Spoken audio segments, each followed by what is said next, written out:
Of course. Here is the rewritten story, optimized for viral YouTube storytelling. You ever have one of those moments where your whole life pivots on a single second? One tiny choice, one wrong move, and everything changes forever.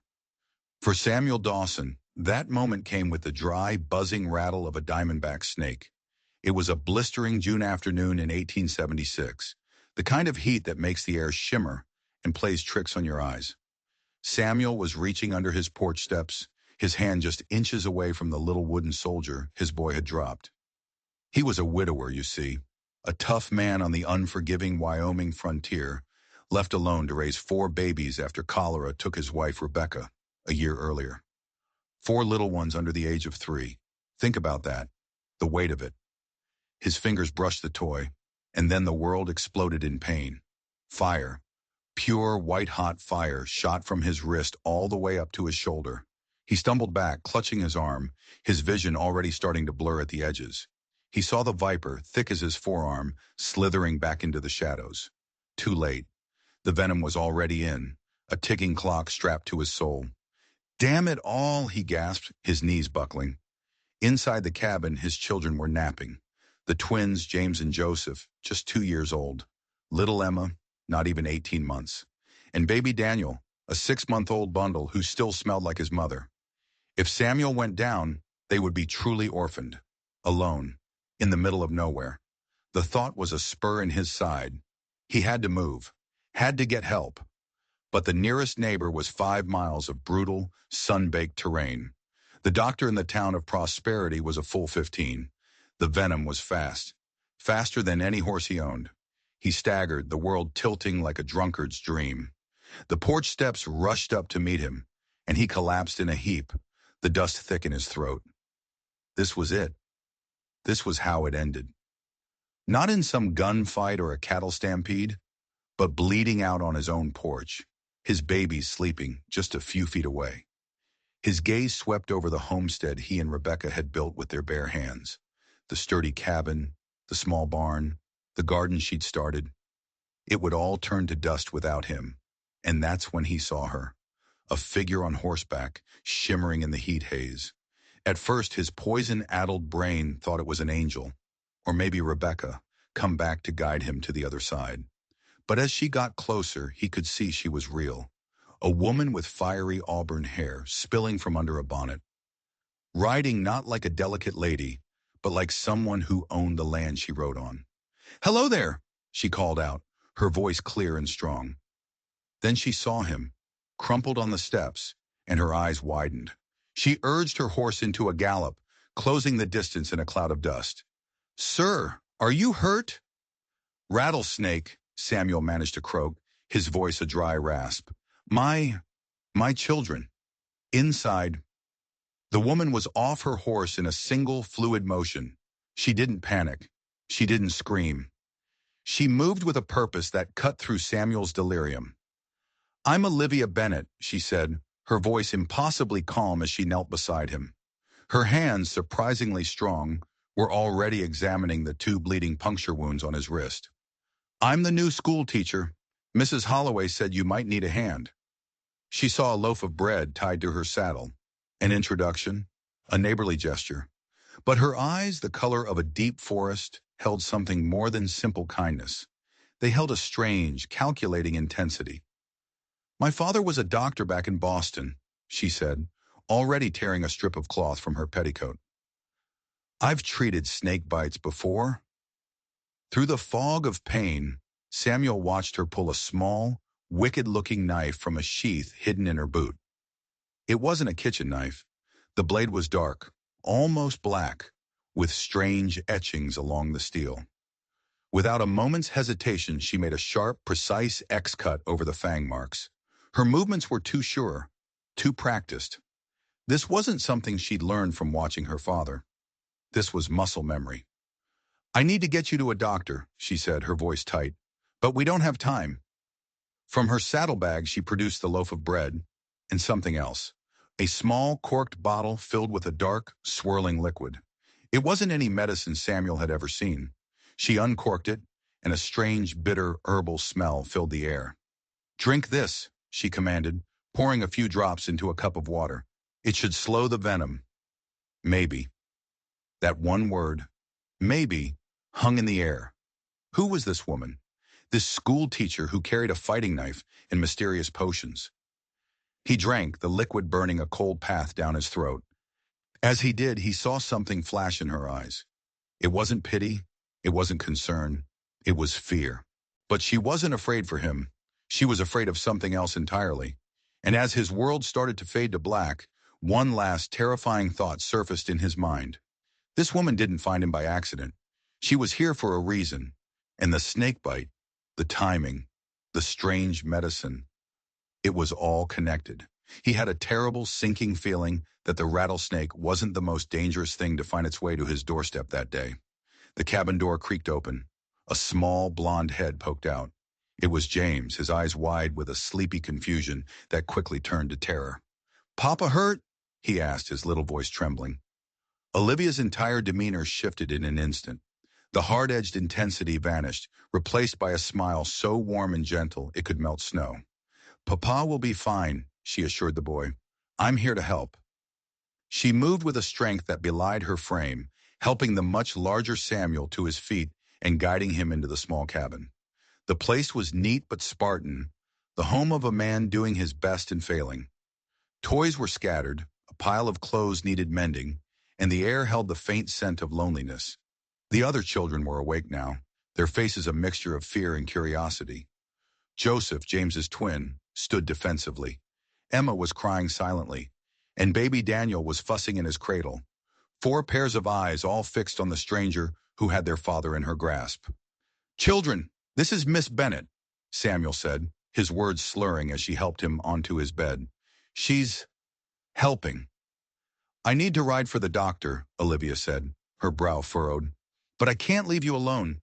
And you," she said, looking at Samuel, "are in no condition to ride 15 miles. "Mrs. Holloway," Samuel mumbled. "Gone to Cheyenne," Olivia cut him off. "That's why she asked me to check on you." Her mind was working, her eyes scanning the room, assessing, calculating. It was unsettling. She was a step ahead of everyone, always. She moved with an eerie efficiency. In what felt like minutes, she had the children calmed. She broke off pieces of the bread she'd brought, her hands moving with a practiced rhythm. She held baby Daniel, rocking him with a tenderness that seemed at odds with the woman who'd wielded that knife just moments before. She was a contradiction, a puzzle. As twilight began to paint the sky in shades of orange and purple, she prepared to leave. She'd made a stew, changed the baby, and given the twins strict instructions. They were to be the men of the house. They stood taller, their little chests puffed out with a terrifying and beautiful sense of duty. "You're a godsend," Samuel murmured from the bed. The strange medicine hadn't stopped the pain, but it had sharpened his senses, cutting through the venom's haze. Olivia paused at the door, her silhouette framed by the dying light. "Why?" Samuel whispered. "Why are you doing all this for a stranger?" Her eyes softened, and for the first time, he saw a crack in her armor, a glimpse of a deep, profound sadness. "Because no one did it for me when I needed it most," she said, her voice barely a whisper. "Fight this, Mr. Dawson. Your children need you." And then she was gone. The sound of her horse's hooves faded into the vast, lonely darkness of the prairie. Samuel was alone with his 4 children, his body on fire, and 1,000 unanswered questions. Who was Olivia Bennet? Why did her kindness feel more dangerous than the snake's venom? He drifted in and out of a fevered sleep, haunted by her green eyes. True to her word, she returned before dawn, a thunder of hooves announcing her arrival. She wasn't alone. With her was Dr. Parkinson, a gruff, no-nonsense man who smelled of antiseptic and whiskey. He got to work immediately, his movements brisk and efficient. He administered a proper anti-venom, cleaned and dressed the wound, and clucked his tongue with professional disapproval. "You're a lucky man, Dawson," the doctor said, packing his bag. "The venom had spread. If it weren't for Miss Bennett's initial treatment, I'd be arranging your funeral." He paused, his gaze falling on the small, empty bottle Olivia had used. He picked it up, sniffed it, and his bushy eyebrows shot up. He looked at Olivia, a new, sharp suspicion in his eyes. "This herbal remedy, Miss Bennet," he said, his voice low. Where did you get it? Olivia's friendly smile didn't reach her eyes. My father was an apothecary, doctor. An old family recipe. The doctor stared at her for a long moment, his expression unreadable. An apothecary from Boston, you said? He mused. I trained in Boston. Knew most of the reputable men in that trade. The name Bennett doesn't ring a bell. The silence in the cabin was suddenly thick enough to choke on. Olivia didn't flinch. She just held the doctor's gaze, a silent battle of wills playing out over Samuel's sickbed. The doctor finally grunted, stuffing the bottle into his pocket. He'll need at least a week of bed rest, he said to Samuel, but his eyes were still locked on Olivia.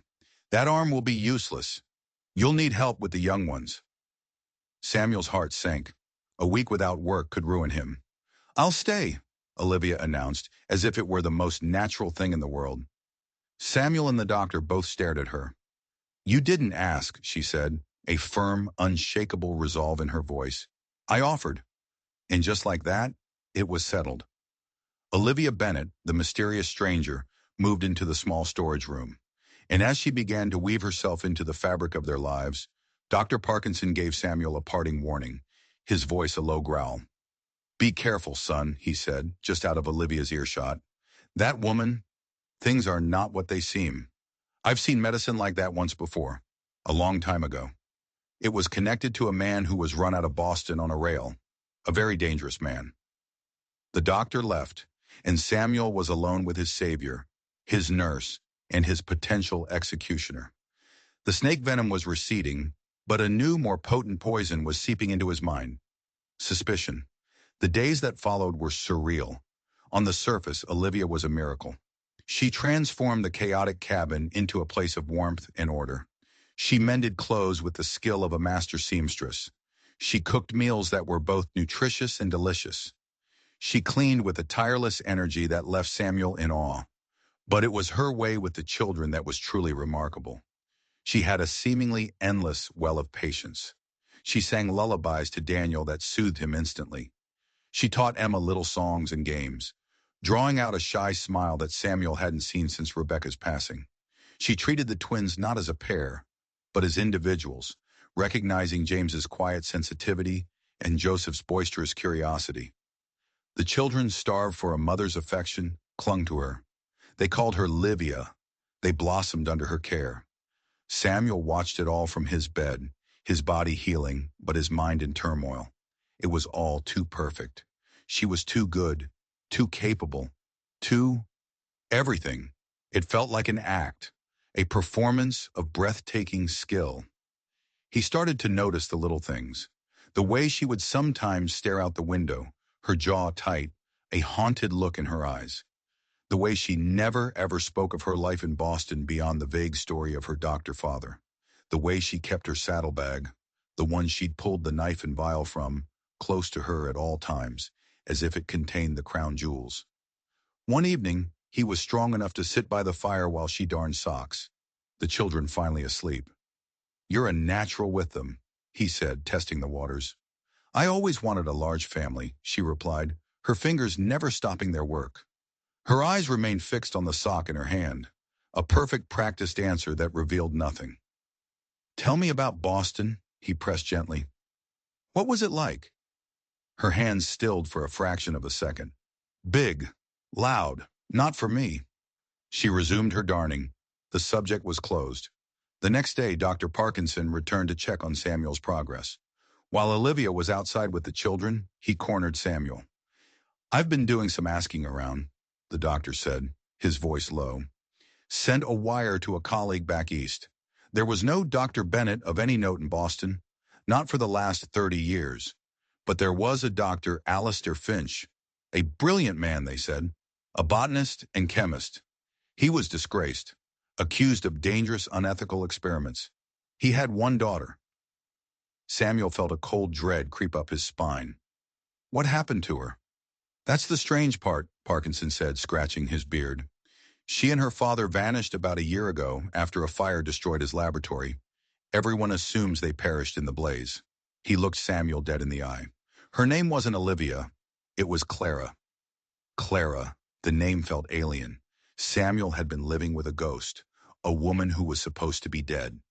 That night, driven by a desperate need for the truth, Samuel waited until she was asleep. His heart hammered against his ribs as he crept into the main room. Her saddlebag was on the floor by the hearth.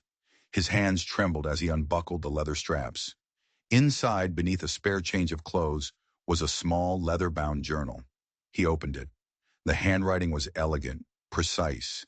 It was filled with drawings of plants and chemical formulas that meant nothing to him.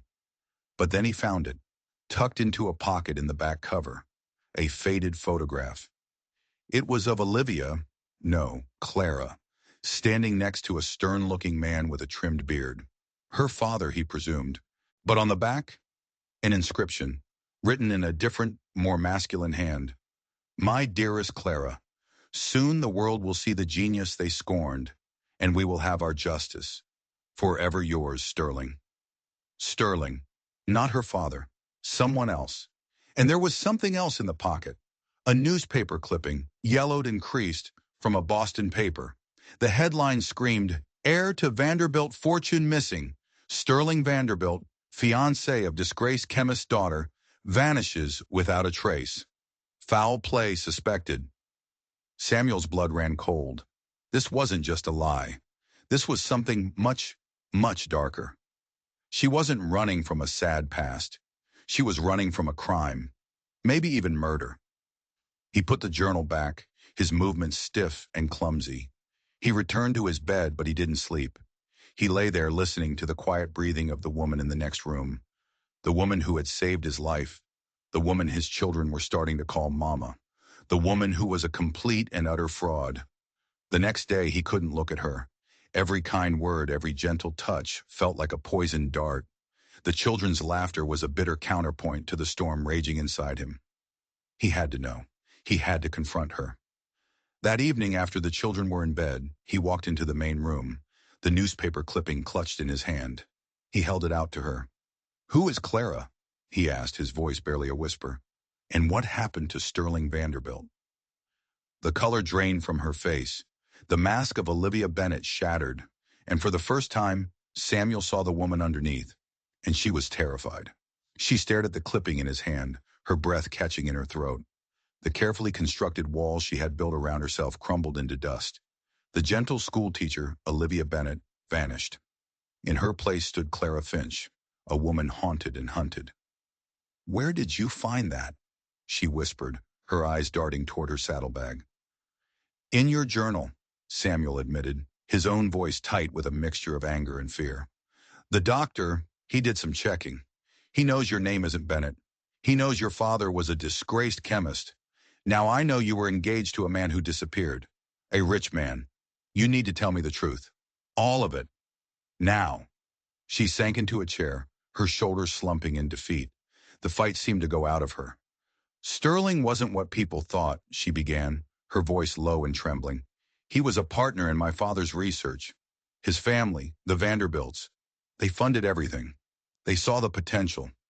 Potential for what? Samuel pressed. That medicine you gave me. What was it? It's a venom accelerant and a paralytic agent derived from a rare Amazonian orchid, she said, the words tumbling out. My father was a genius, a botanist. He believed he could isolate compounds in nature to cure diseases the world thought were incurable. But his research could be twisted. In the wrong hands, a cure could become a poison. A medicine could become a weapon. The room grew cold. Sterling, he didn't share my father's vision, Clara continued. He wanted to sell the formulas, sell them to armies, to anyone who would pay. He saw power, not healing. My father refused. There was an argument, a terrible fight in the laboratory. She squeezed her eyes shut, reliving the memory. I came in and found my father on the floor. Sterling was standing over him with a fireplace poker. He told me it was an accident, that my father had attacked him, but I saw the look in his eyes. He was a monster. So you ran. He wouldn't let me leave, she said, a tear tracing a path through the grime on her cheek. He locked me away. He told everyone I was overcome with grief. He spent weeks trying to force me to tell him where my father had hidden the final set of research notes, the most dangerous formulas. When I refused, he set the fire. He was going to burn the lab down with me inside it, stage it as a tragic accident. I barely escaped with my life. I grabbed my father's journal, what little money I could find, and I ran. And Sterling? Samuel asked, his heart pounding. The paper says he vanished. A grim, humorless smile touched her lips. I made sure of that. The night I escaped, I put a potent dose of my father's paralytic agent in his nightly brandy. The same one I gave you, but a much stronger concentration. It wouldn't kill him, but it would render him completely immobile, unable to speak or move, for at least 24 hours. I left him in his study, a sitting statue, and walked out the front door. By the time he recovered, I was long gone. I took the name Olivia Bennett, a common name, and headed west, hoping to disappear. Samuel stared at her, his mind reeling. She wasn't a killer. She was a survivor. She hadn't murdered her fiancé. She had outsmarted a monster. The relief was so profound it almost buckled his knees, but it was immediately replaced by a new, chilling fear. "Does he know you're alive?" he asked. She shook her head. "I don't think so. He thinks I died in the fire. But if he ever found out, he would hunt me to the ends of the earth," she finished, her voice shaking. "Not just for revenge, for the journal, for the formulas. He's obsessed." The weight of her secret settled over the small cabin. It was no longer just Samuel's home. It was a hiding place, a sanctuary for a woman on the run from a powerful, ruthless man. And by letting her stay, he had painted a target on his own back, and on the backs of his 4 innocent children. The rattlesnake had been a simple threat, a problem of nature. This was something else entirely. This was a man-made evil, and it was patient, and it was hunting. "You should have told me," he said, the anger returning, but this time it was laced with fear for her, for his family. "And you would have let me stay?" she challenged, her green eyes flashing. "A strange woman with a fake name, a dark past, and a powerful enemy? You would have risked your children's lives for me?" He didn't have an answer, because he knew she was right. A fragile truce formed between them, woven from the threads of her dangerous truth and his reluctant complicity. She was no longer just Olivia, the kind schoolteacher. She was Clara, the fugitive chemist's daughter, and he was no longer just Samuel, the grateful patient. He was Samuel, the co-conspirator, the protector. Life continued, but with a new, constant undercurrent of tension. Every distant rider on the horizon was a potential threat. Every new face in town was a possible spy. Clara taught Samuel how to use some of her father's simpler remedies, how to identify plants with healing properties.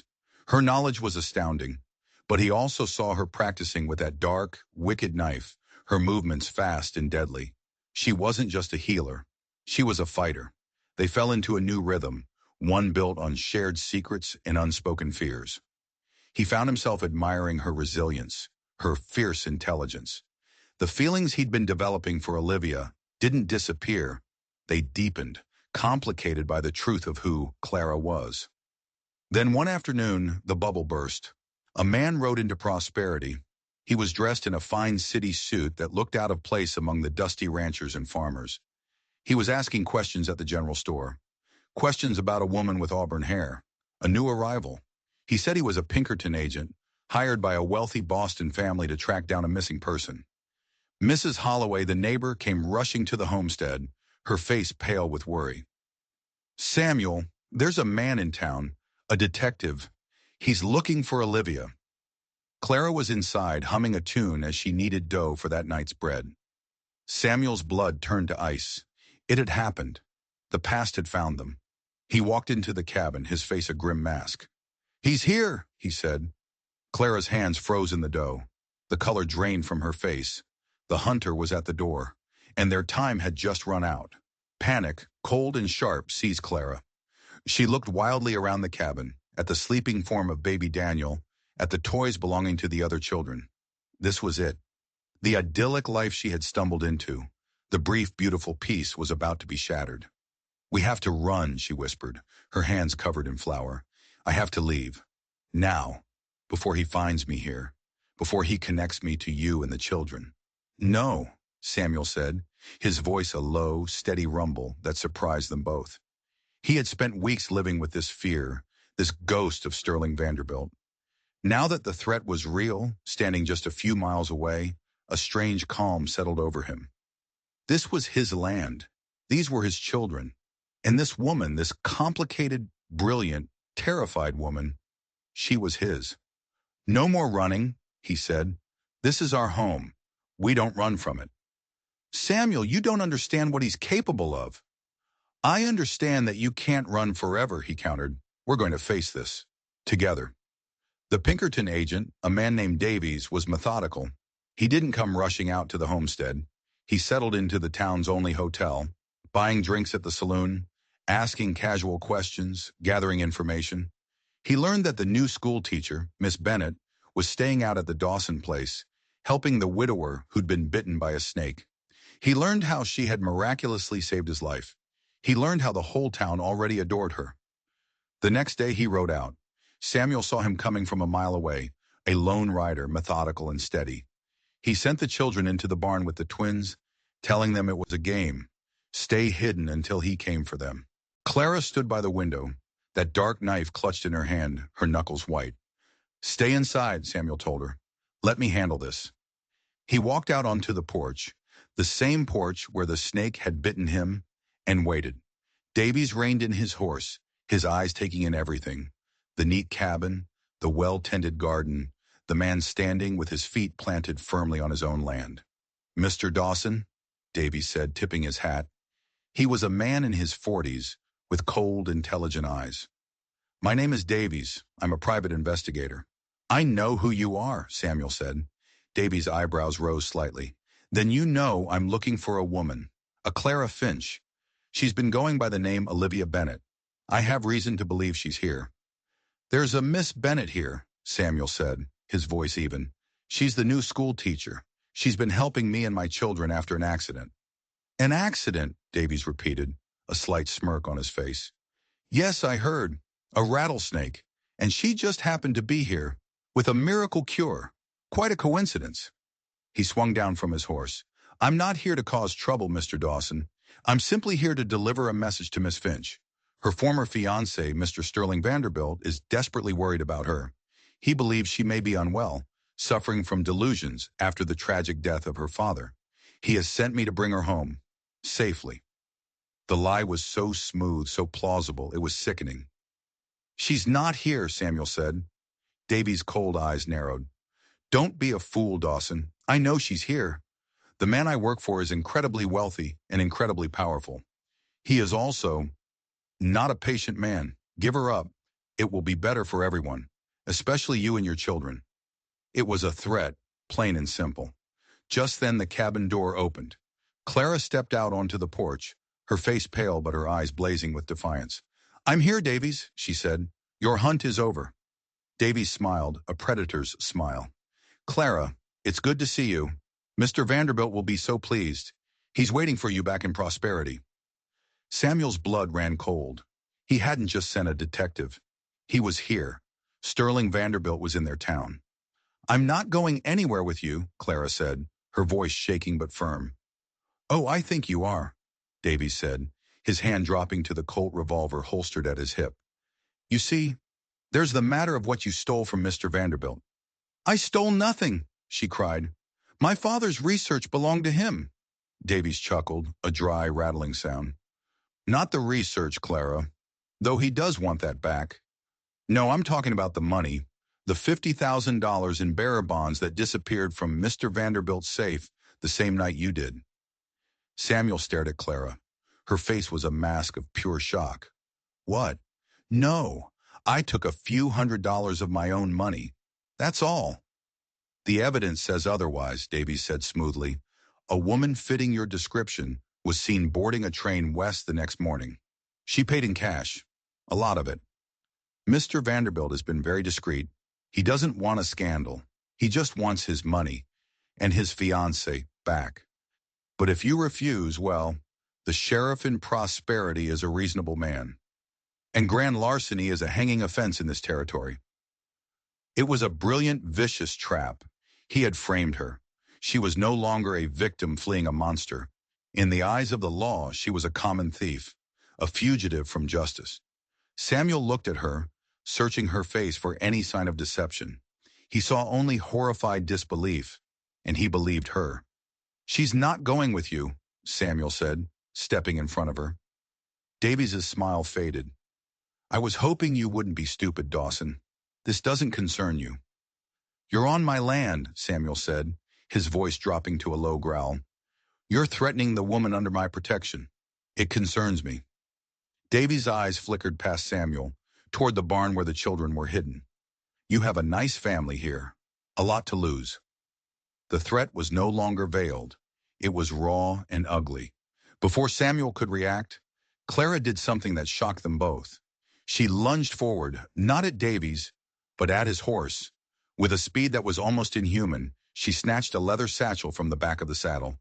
Davies shouted in anger, reaching for her, but she was too fast. She darted back behind Samuel, clutching the bag. "My father's advanced formulas!" She gasped, her eyes wide with a sudden, dawning horror. "Davies, you fool! He sent you with them!" Davies' face went pale. "He wanted me to have leverage, proof of what you were working on." "Leverage? This isn't leverage. It's a plague!" she screamed, her voice hysterical. "Don't you know what's in here? The cholera strain that swept through the valley last year? It wasn't natural. It was from a botched test. Sterling was trying to weaponize it. He caused the outbreak that killed this man's wife." The world stopped. The air left Samuel's lungs. He turned and looked at Clara, at the wild, terrified truth in her eyes. Rebecca. His Rebecca. Her death wasn't a tragedy of nature. It was murder. And the man responsible was just a few miles away waiting. The grief and rage that had been simmering inside him for a year erupted. It was a volcano of pure, unadulterated fury. He turned back to Davies, and the look in his eyes made the seasoned Pinkerton take a step back. This was no longer about protecting a fugitive. This was about vengeance. "Get off my land," Samuel snarled, his voice a sound he didn't recognize. "Tell Vanderbilt I'm coming for him." The revelation hung in the air, thick and poisonous. Rebecca. The word was a ghost on Samuel's lips. The cholera hadn't been a random act of God. It was a byproduct of Sterling Vanderbilt's evil. He hadn't just lost his wife to a disease. She had been murdered by the same man who was now hunting Clara. Everything, all the pain and loss of the past year, suddenly had a face and a name, and he was in prosperity. Davies for the first time looked unnerved. He had walked into a simple retrieval mission and stumbled into something far darker. He saw the look on Samuel's face, a look of pure, murderous rage, and knew he had lost control of the situation. He backed away slowly, mounted his horse, and galloped away without another word. Samuel turned to Clara. She was holding the leather satchel as if it were a venomous snake. "Is it true?" he asked, his voice hollow. "Everything you just said?"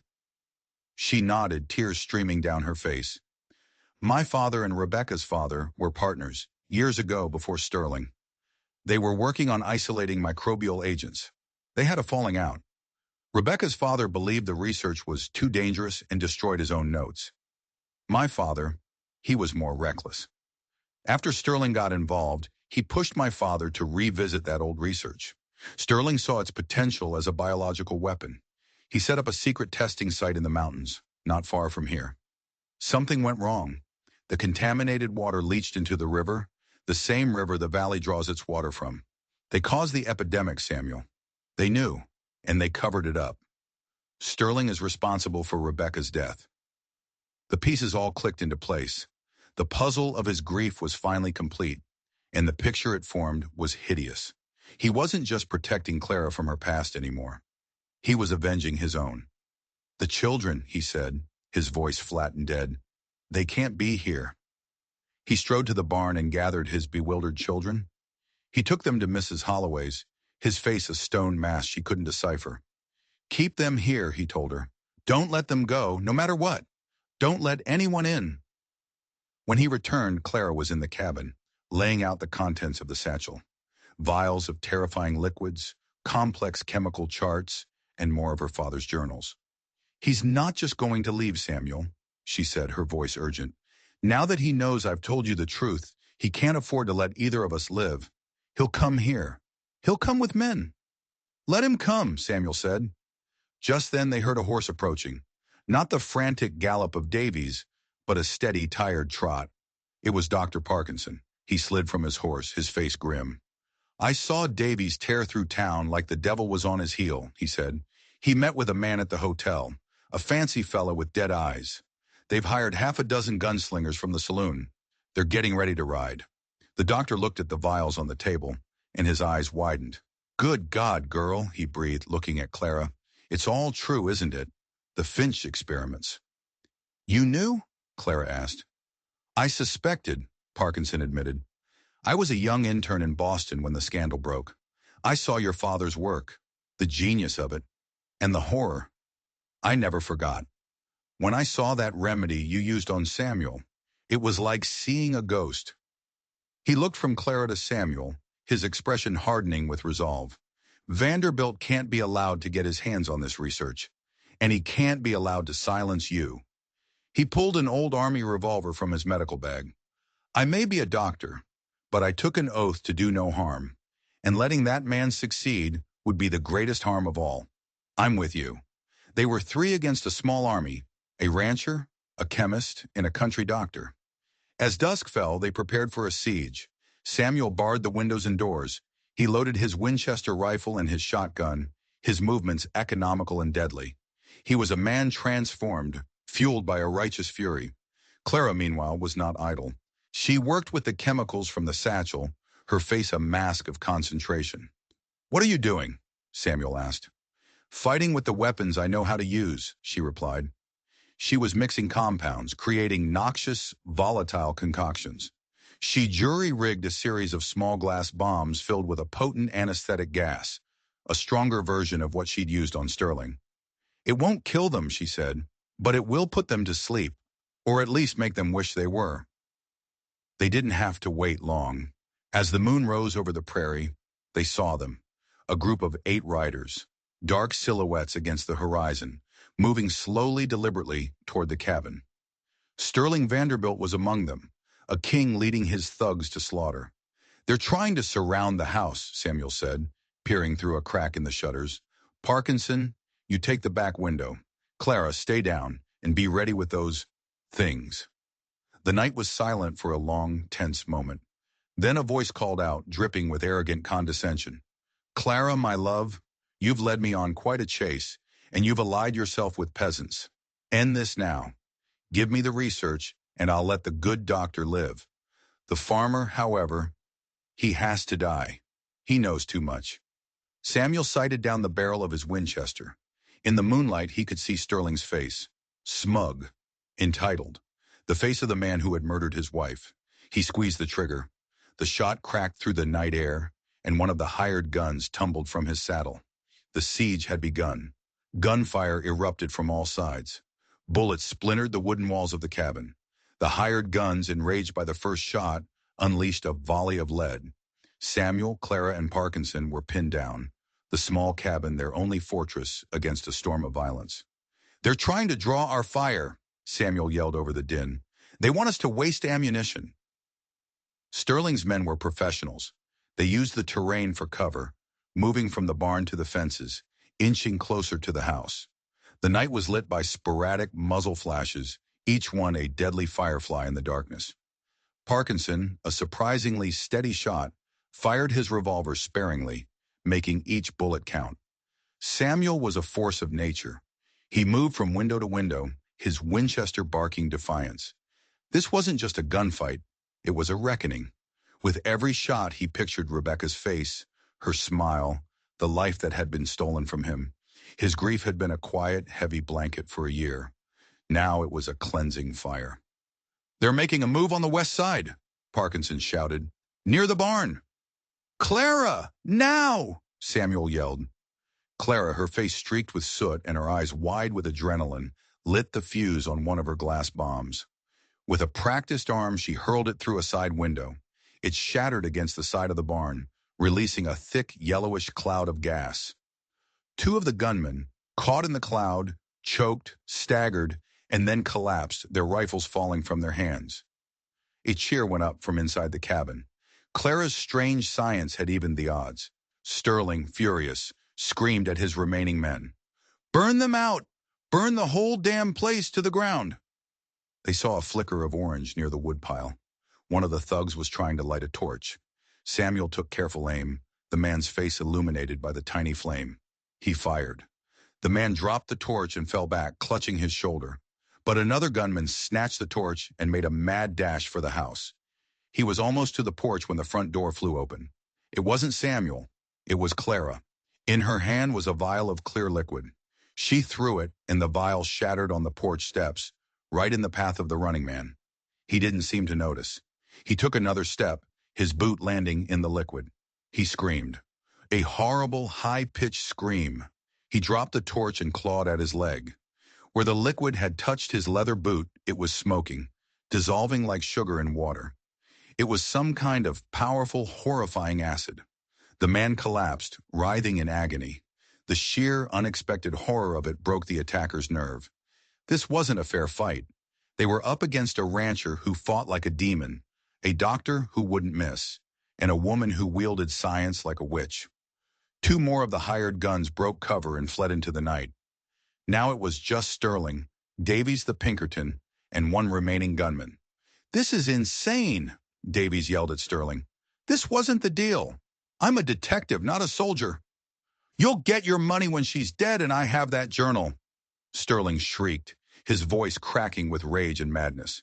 He raised his own pistol and began firing wildly at the cabin. Inside, Samuel saw his chance. The wild firing was a sign of desperation. "Clara," he said, his voice low and urgent, "all this research, all these formulas, they're too dangerous. For anyone." She looked at the journal spread on the table, the culmination of her father's life's work, the source of all her pain. "I know," she whispered. "Then it ends tonight," Samuel said. "All of it." He grabbed the oil lamp from the table. Clara looked at him, her eyes understanding completely. She didn't protest. She simply began gathering the journals and vials, piling them in the center of the table. Parkinson watched them, a grim understanding on his face. "What are you doing?" the doctor asked, though he already knew. "Buying our future," Samuel said. He handed the lamp to Clara. "On my signal." He took a deep breath, kicked open the front door, and laid down a covering fire toward Sterling's position. "Davies," he roared into the night, "your boss is a murderer. He killed my wife. He'll kill you too, just to tie up loose ends. You can walk away from this right now." There was a pause in the shooting. Out in the darkness, Davies was having a crisis of conscience. He had signed on to find a thief, not to participate in a massacre orchestrated by a madman. Sterling saw his hesitation. "He's lying, you fool! Shoot him!" Sterling screamed, turning his gun on Davies. But Davies was faster. He fired his Colt, and Sterling grunted, clutching his arm where the bullet had hit. The last gunman, seeing his boss was hit and that the fight was lost, threw down his rifle and ran for the darkness. It was over, almost. Sterling, howling in a mixture of pain and fury, staggered to his feet. He still held his pistol in his good hand. He saw Samuel in the doorway, and a look of pure hatred twisted his features. "You," he snarled, "you and your pathetic wife, you will all burn." He raised his pistol, aiming it straight at Samuel's heart. "Now, Clara!" Samuel yelled. Clara didn't hesitate. She smashed the oil lamp down onto the table piled high with the research. The oil ignited the papers and the volatile chemicals instantly.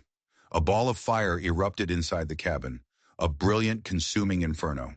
The heat was so intense it blew out the windows. Sterling, momentarily blinded by the flash, fired his shot wide. Samuel charged from the porch, a guttural roar ripping from his throat. He wasn't a farmer anymore. He was an avenger. He slammed into Sterling, and the two men went down in a tangle of limbs. They rolled in the dirt, trading blows. Two men pushed to the absolute brink. Samuel was stronger, but Sterling was fueled by a mad, cornered rat desperation. Sterling's fingers scrambled in the dirt and found a rock. He raised it high, ready to bring it down on Samuel's skull. Suddenly, a figure loomed over them. It was Dr. Parkinson. He brought the butt of his heavy army revolver down hard on the back of Sterling's head. Sterling went limp, his body slumping to the ground unconscious. Samuel scrambled to his feet, breathing heavily. He looked at his home, his cabin, now a roaring funeral pyre for the secrets that had almost destroyed them all. Clara was standing on the porch, her face illuminated by the flames, tears carving clean paths through the grime on her cheeks. She was watching her father's legacy, his genius and his madness, turn to ash and smoke, vanishing into the cold Wyoming sky. She was finally free. He walked to her, through the wreckage and the chaos, and pulled her into his arms. They stood together, watching their past burn away, the heat of the flames a promise of the dawn that was to come. In the cool, gray light of dawn, the homestead was a scene of devastation. The cabin was a smoldering ruin. The bodies of the fallen gunmen were scattered where they lay. Davies the Pinkerton, his nerve completely broken, had surrendered to Dr. Parkinson, and Sterling Vanderbilt was tied securely to a tree, nursing a bleeding arm and a splitting headache, his arrogant sneer replaced by a sullen, defeated scowl. The sheriff from Prosperity arrived with a posse, summoned by one of the fleeing gunmen who'd had a change of heart. They found a scene that was hard to comprehend, but with the testimony of Davies, who told them everything in a desperate bid for leniency, and Dr. Parkinson, a respected man in the community, the truth, or at least a version of it, came out. Vanderbilt was arrested for attempted murder and for hiring the gunman. The story of the stolen research and the cholera outbreak was kept quiet, a secret buried with the ashes of the cabin. It was too complex, too monstrous for this small frontier town. Justice would be served on simpler charges. It was enough. Samuel and Clara stood side by side, watching the lawmen lead Sterling away. He was a ruined man, and he knew it. His power, built on wealth and fear, had vanished in a single night of fire and violence. When it was all over, they were left standing in the dirt with nothing but the clothes on their backs and the ground beneath their feet. The home Samuel had built with Rebecca was gone. "What now?" Clara asked, her voice small, lost in the vastness of the landscape. Samuel looked at her. Her hair was a mess, her face was dirty, but he had never seen anyone more beautiful. In the crucible of that terrible night, all his doubts, all his suspicions had been burned away. He knew who she was. She was a survivor, a fighter, a brilliant, fierce, and loyal woman who had walked through hell and come out the other side. "Now," he said, taking her hand, "we rebuild." And they did, with the help of Dr. Parkinson and their neighbors, who had heard the tale of how Samuel and the new schoolteacher had fought off a band of outlaws. A new cabin was raised. It was bigger and sturdier than the first. The community, bound by the harsh realities of frontier life, rallied around them. During the rebuilding, Samuel and Clara were inseparable. They planned the new house together. They worked side by side, clearing debris and laying foundations, and they talked. They shared stories of their past, the real stories, holding nothing back. He told her about Rebecca, about their dreams for the homestead. She told him about her father, about the suffocating loneliness of her life in Boston. They filled in the missing pieces of each other's souls. One evening, as they sat on the porch of Mrs. Holloway's house, watching the frame of their new home take shape against the sunset, Samuel turned to her. "I know you came west to be a teacher, to have your own life," he began, his voice rough with emotion, "and I would never stand in the way of that." "But," she prompted, a soft smile playing on her lips. "But I've fallen in love with you, Clara Finch," he said simply. "I think I started falling the moment you showed up with that loaf of bread. But I fell completely when I saw you stand up to a monster to protect my family." Tears welled in her eyes. "I love you too, Samuel Dawson," she whispered. "You and your children. This place. These people. You've shown me what a real home is. It's not a building. It's a place you're willing to fight for." Samuel reached into his pocket and pulled out a small, simple object. It was the little wooden soldier his son had dropped, the one he'd been reaching for when the snake struck. He'd found it in the dirt near the old porch steps, miraculously untouched by the fire. "I don't have a ring," he said, his voice thick, "but I have this, a piece of the life that brought us together. Clara, will you marry me? Will you be my wife and a mother to my children?" Tears streamed down her cheeks as she nodded. "Yes," she breathed. "Yes, I will." They were married a month later, right in the front yard of their newly finished home. The whole town came. The twins, James and Joseph, were the ring bearers. Emma was the flower girl, and Dr. Parkinson walked Clara down the makeshift aisle and gave her away. Clara never became the school teacher in prosperity. The school board found someone else. Her life was here, on the homestead. She became a different kind of teacher, educating her new children, showing them the wonders of the natural world, the names of the stars, and the properties of the plants that grew in the fields. A year later, their family grew. They had a daughter, a beautiful baby girl with her mother's auburn hair and her father's steady gaze. They named her Hope, Hope Rebecca Dawson, a name that honored the past and looked to the future. Years passed. The ranch prospered. More children came, filling the house with laughter and noise. The story of the Great Fire and the shootout became a local legend, a tale told around campfires, growing more exaggerated with each telling. And sometimes, on quiet nights after the children were asleep, Hope would climb into her father's lap. "Tell the story again, Papa," she'd say. "Tell the story of how you met Mama." Samuel would smile and look across the room at Clara.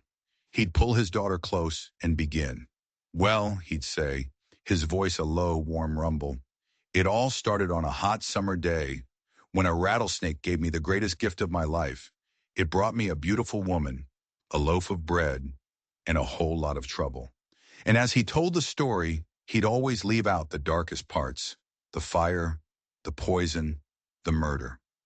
Because those parts didn't matter anymore. They were just the ashes from which their new life had grown. The real story wasn't about the darkness they had overcome. It was about the light they had found in each other. It was a love story, born from a snake bite, forged in fire, and destined to last a lifetime. What a wild ride, right? It just goes to show you that sometimes the greatest dangers lead to the most incredible blessings. If you enjoyed this story, do me a favor and hit that subscribe button. We've got plenty more tales where this one came from, and you won't want to miss a single one. Thanks for listening, and we'll see you in the next video.